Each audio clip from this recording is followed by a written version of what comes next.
stress lately.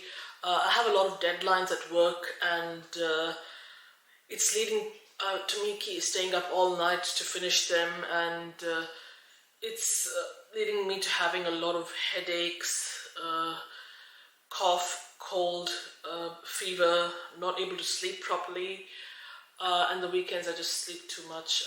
Yeah, I'm just going through a lot of stress at the moment. Yes. Okay. So I do feel I just can't let go of what happened to me 10 years ago in that abusive relationship, and I'm not able to trust anyone now. I'm not able to let anyone in my life. I'm not able to open my heart because I can't get over what happened to me, the abuse I faced 10 years ago in that relationship that I was in.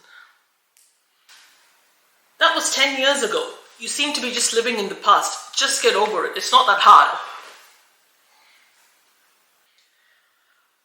I had a car accident 3 years ago that led to a lower back injury, and since then, despite everything I've tried, the pain is still there. It's not subsiding in any way. I'm not really sure what to do. I've tried everything. I've tried going to different doctors. I've gone to different chiropractors, physiotherapists. The pain is still there. We've just tried everything. I'm just not sure what to do, and I'm really struggling because of it. How come you didn't get any surgery after the accident that you had? I just find it really unusual that someone who had an accident 3 years ago and is living with chronic pain. It doesn't happen usually with patients. So I'm not sure if your lifestyle has anything to do with it. Yeah, I just don't buy the fact that you're still in pain after 3 years of an accident. Doesn't really add up for me.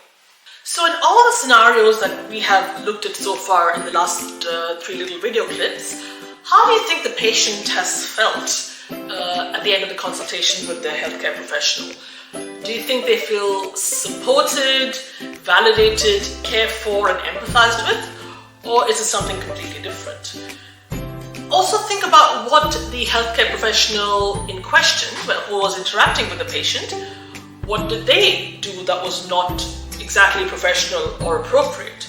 So my observation and my experience, and this has happened to me as well as some of my friends who have been patients and have interacted with healthcare professionals, is in these scenarios they felt misunderstood and invalidated, and just as though the healthcare professional doesn't care about them, just not feel heard or understood.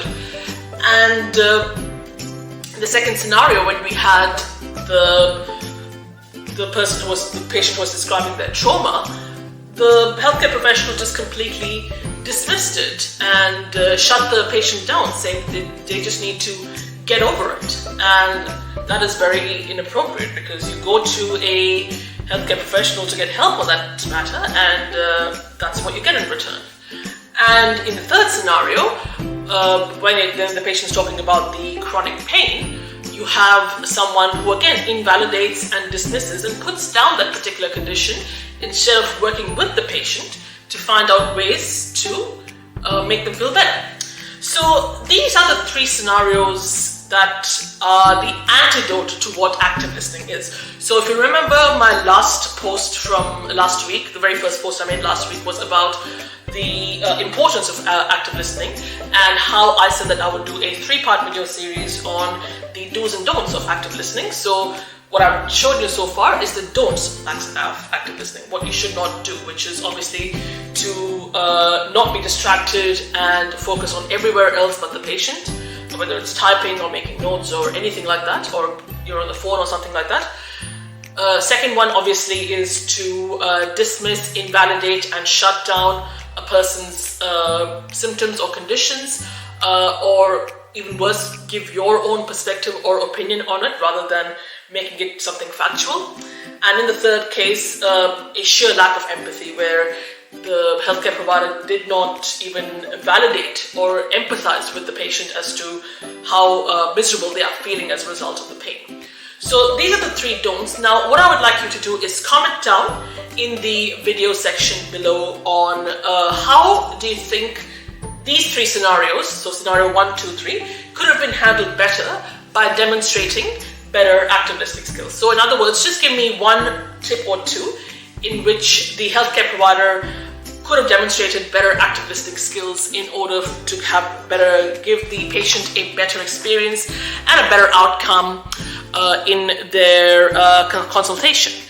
Now, this is obviously, I'm going to make a video about this again next week.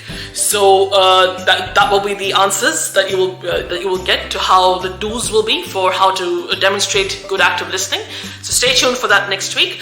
Once again, my name is Shweta. I am the founder of Healthy Dynamics. We are a coaching practice that specializes in working with healthcare professionals in clinical settings who work closely with patients and who are interested in further developing their communication skills in order to build better relationships with their patients, to achieve professional excellence, gain credibility and trust in the workplace amongst their colleagues and patients. So as I mentioned previously, this is part 1 of the don'ts of active listening. We will look at part 2 next week, which will be about how to, the do's of active listening. So what you should be doing in order to demonstrate good active listening skills. So stay tuned for that. In the meantime, please post down in the comments below, what do you think in these 3 scenarios that I covered today, what the healthcare professional should have done in order to demonstrate better active listening skills. So hope you enjoyed that and found it valuable. I'll see you guys same time next week, and thank you for watching.